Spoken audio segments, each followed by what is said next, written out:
Если бы вам сказали, что человечество уже прикоснулось к самому далекому миру Солнечной системы, но при этом никогда туда не доберется, вы бы поверили?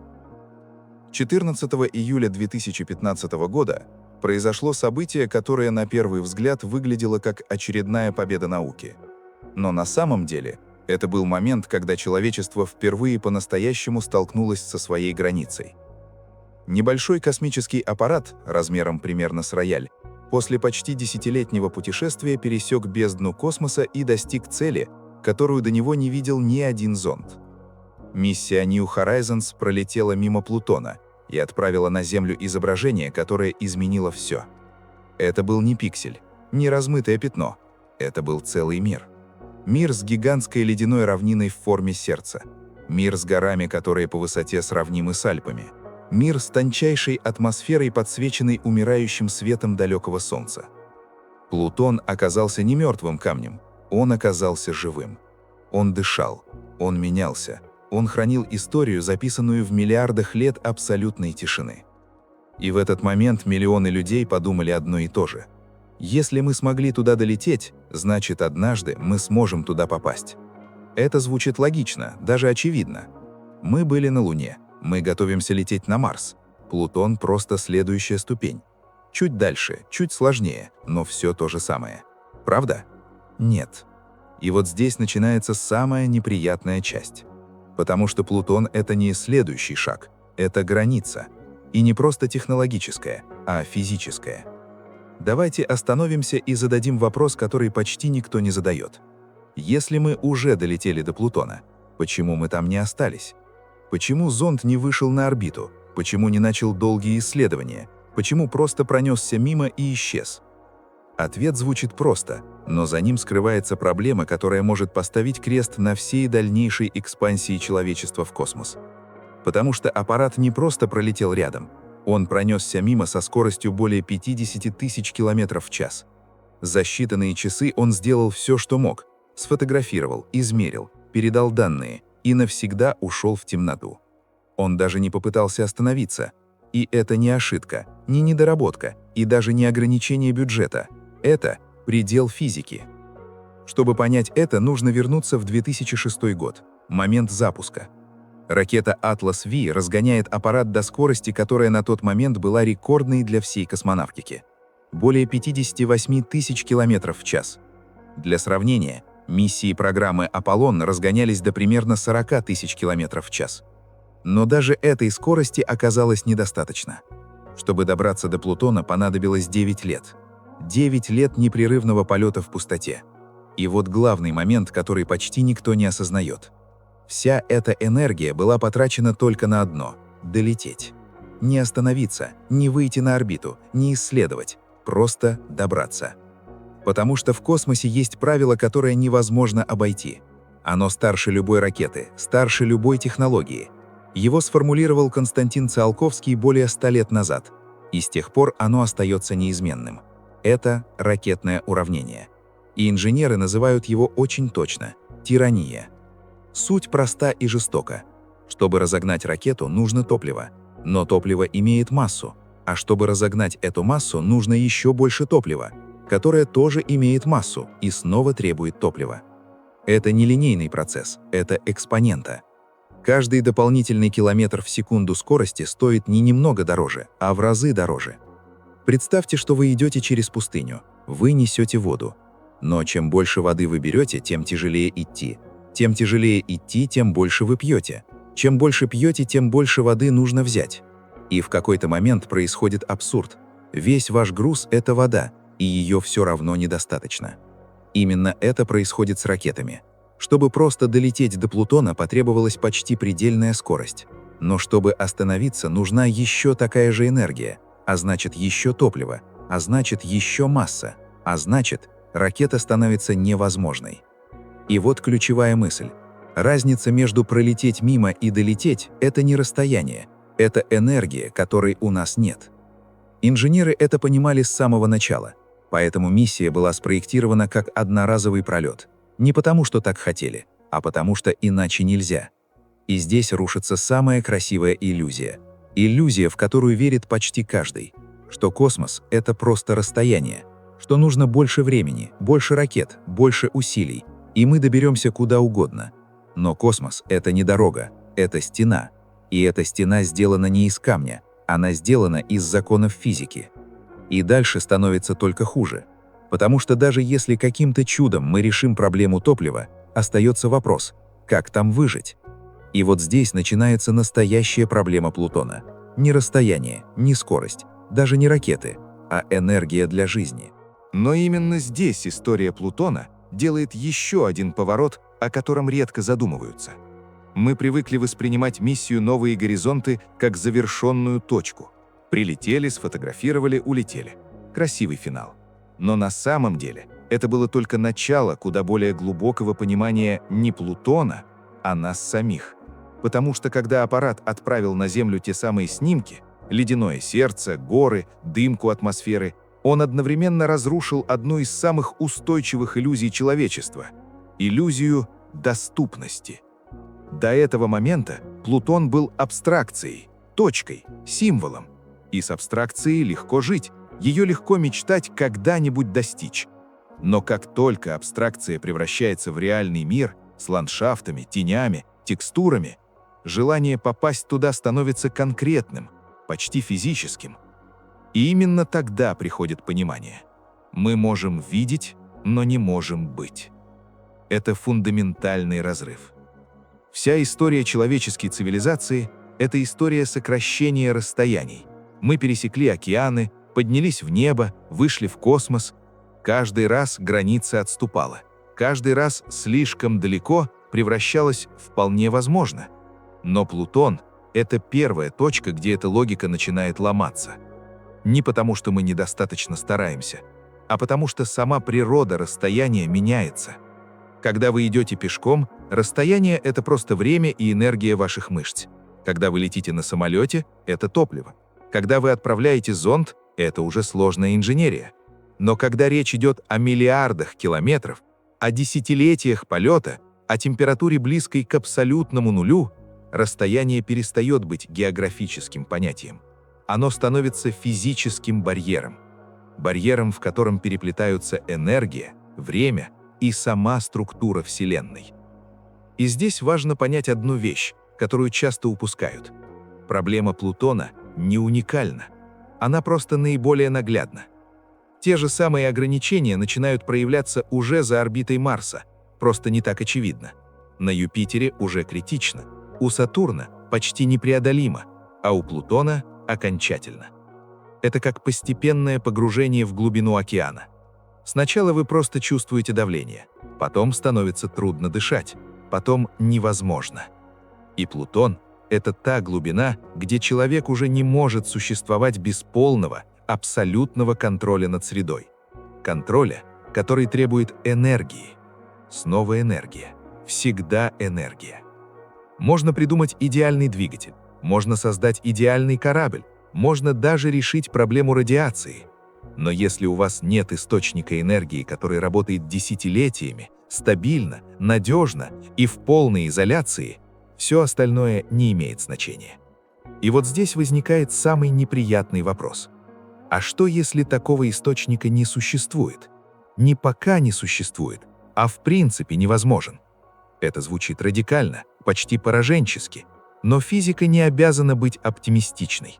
Мы уже знаем фундаментальные ограничения. Скорость света, второй закон термодинамики, закон сохранения энергии. И все они работают против нас, когда мы пытаемся выйти за пределы внутренней части Солнечной системы. Скорость света ограничивает время. Даже если бы мы летели максимально быстро, информация и связь все равно запаздывали бы на часы. Термодинамика требует постоянного притока энергии для поддержания жизни, а закон сохранения энергии не позволяет получить ее из ниоткуда. Это замкнутый круг. И чем дальше от Солнца, тем жестче он сжимается. Но есть еще один аспект, о котором редко говорят, потому что он не инженерный, а философский. Зачем? Зачем человеку лететь на Плутон? Не роботу, не автоматической станции, а именно человеку. Научные данные можно получить без риска для жизни, и роботы уже делают это лучше. Они дешевле, надежнее, не требуют еды, воздуха, сна. Так в чем смысл? Ответ на этот вопрос лежит не в науке, он лежит в человеческой природе. Мы не просто хотим знать, мы хотим присутствовать. Разница между фотографией и личным опытом колоссальна. Мы можем видеть гору Эверест на снимках, но это не то же самое, что стоять на ее вершине. И Плутон – это Эверест, на который мы, возможно, никогда не поднимемся. Но знание о том, что он существует, что он реален, что он сложен и красив, создает внутреннее напряжение, желание. И это желание сталкивается с реальностью, которая говорит «нет», не временно, не «попробуйте позже», а, возможно, окончательно. И это редкий момент в истории человечества, когда граница не отступает. Она остается жесткой, холодной, безразличной. И в этом есть странная, почти парадоксальная ценность. Потому что границы определяют форму. Если бы не было ограничений, не было бы и смысла в преодолении, не было бы прогресса, не было бы самой идеи движения вперед. Плутон – это напоминание о том, что Вселенная не обязана быть удобной для нас. Она не подстраивается, она просто существует. И мы – часть этой системы, а не ее центр. Но при этом мы все равно летим. Пусть не людьми, пусть машинами, пусть медленно и осторожно. После пролета Плутона новые горизонты не остановились. Аппарат продолжил путь и уже исследовал объект пояса Койпера – Арукот, примитивное тело, сохранившее структуру с момента формирования Солнечной системы. Это значит, что даже на краю, даже в условиях ограничений, мы продолжаем узнавать. Мы расширяем не физическое присутствие, а границы знания. И, возможно, именно в этом и есть реальная стратегия человечества. Не обязательно быть везде, но можно знать. И это знание тоже форма присутствия. Когда мы смотрим на снимки Плутона, мы не просто видим далекий мир. Мы видим результат того, что тысячи людей, десятилетия работы и колоссальные усилия позволили заглянуть туда, куда невозможно дотянуться руками. Это косвенное прикосновение через технологии, через науку, через интеллект. И, возможно, в долгосрочной перспективе именно этот путь окажется единственным реальным. Не колонизация всего подряд, не физическое освоение каждого объекта, а избирательное, точечное присутствие через машины, через автоматические системы, через интеллект, вынесенный за пределы тела. Потому что тело – это слабое место. Оно требует слишком много энергии, слишком много защиты, слишком много условий. И Плутон это демонстрирует максимально жестко. Он не просто далекий, он несовместим с человеком в его текущей форме. И если когда-нибудь мы все-таки окажемся там, это будет означать не просто технологический прорыв. Это будет означать, что изменился сам человек. Либо мы научились создавать полностью автономные системы жизнеобеспечения, превосходящие все, что существует сегодня, либо мы перестали быть теми, кем являемся сейчас. Кибернетические организмы, искусственный интеллект, перенос сознания. Это звучит как научная фантастика, но и полет к Плутону когда-то звучал так же. Разница лишь в том, что в случае с Плутоном мы уже видим границу. Четко. И понимаем, насколько она далека от нас. И все же. Каждый раз, когда мы смотрим на то самое изображение, ледяное сердце на поверхности далекого мира, возникает ощущение, которое трудно описать словами. Смесь восхищения и тоски. Мы увидели, мы поняли, но не дотянулись. И, возможно, именно это делает Плутон особенным. Не просто объектом в поясе Койпера, а символом предела. Предела, за которым начинается не просто расстояние, а иная реальность, в которой привычные правила перестают работать. И если однажды человечество найдет способ этот предел преодолеть, это будет означать, что мы изменили не просто технологии. Мы изменили свое место во Вселенной. Но до тех пор Плутон останется тем, чем он является сейчас. Далеким, холодным, невероятно красивым и, возможно, навсегда недосягаемым миром, который мы можем только наблюдать издалека, зная, что между нами и им лежит не просто пустота, а фундаментальные законы самой реальности. И теперь Давай доведем эту мысль до конца.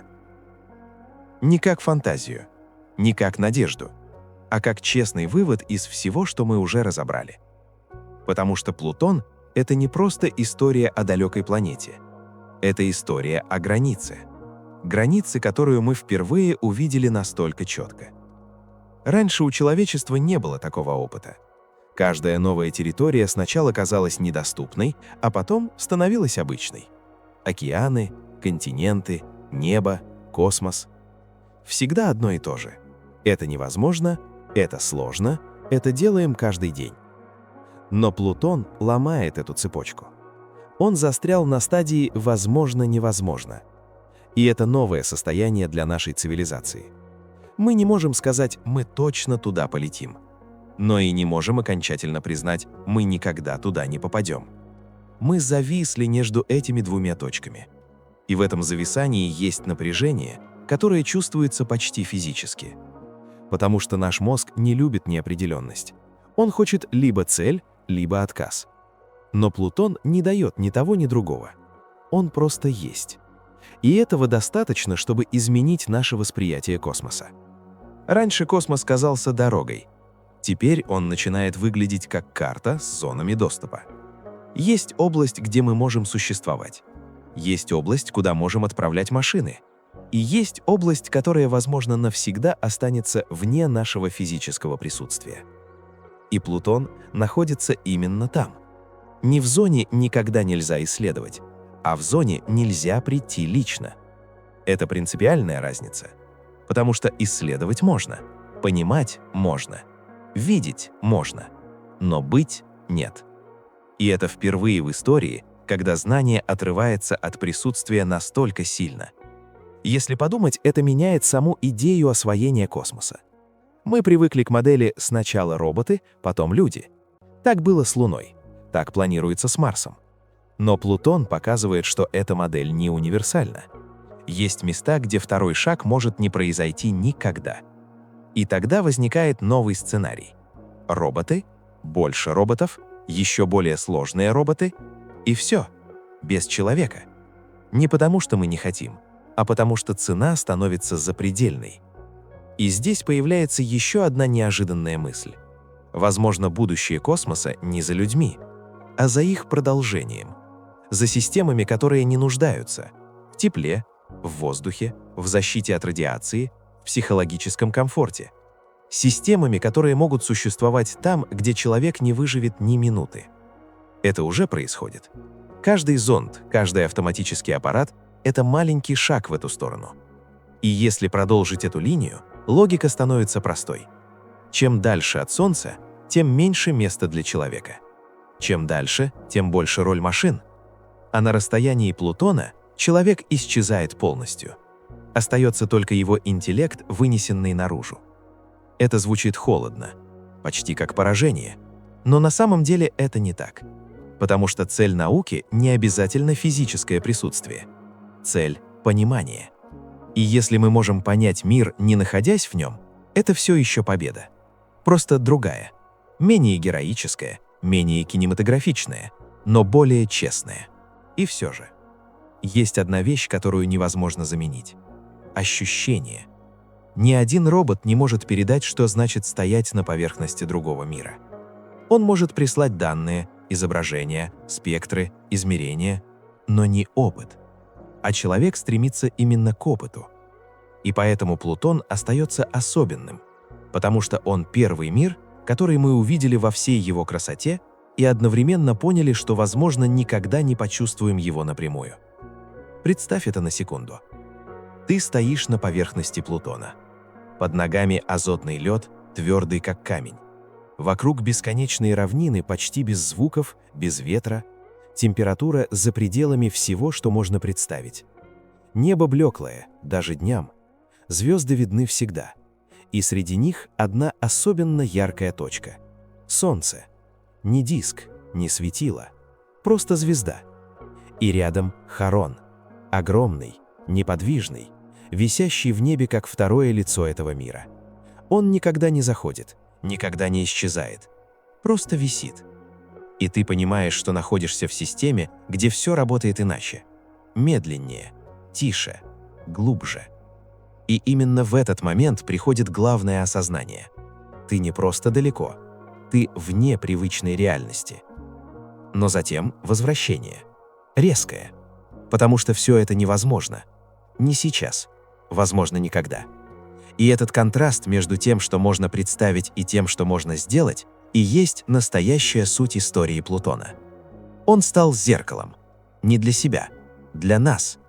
Он показал, насколько далеко мы можем заглянуть и насколько ограничены в том, чтобы дотянуться. И, возможно, самый важный вывод здесь не технический, а человеческий. Мы живем в уникальный момент времени. Мы уже знаем, как выглядит край Солнечной системы, но еще не можем туда прийти. Мы первое поколение, которое видит эти миры и осознает дистанцию до них. И это знание меняет все. Оно делает космос не ближе, а глубже, недоступнее, а честнее. Плутон не стал очередной ступенью. Он стал пределом, который заставил нас задать новый вопрос. А что, если все во Вселенной не предназначено для того, чтобы прийти? И если это так, тогда смысл нашего движения меняется. Мы не обязательно должны дойти до каждой точки, но мы можем увидеть, понять и сохранить это знание.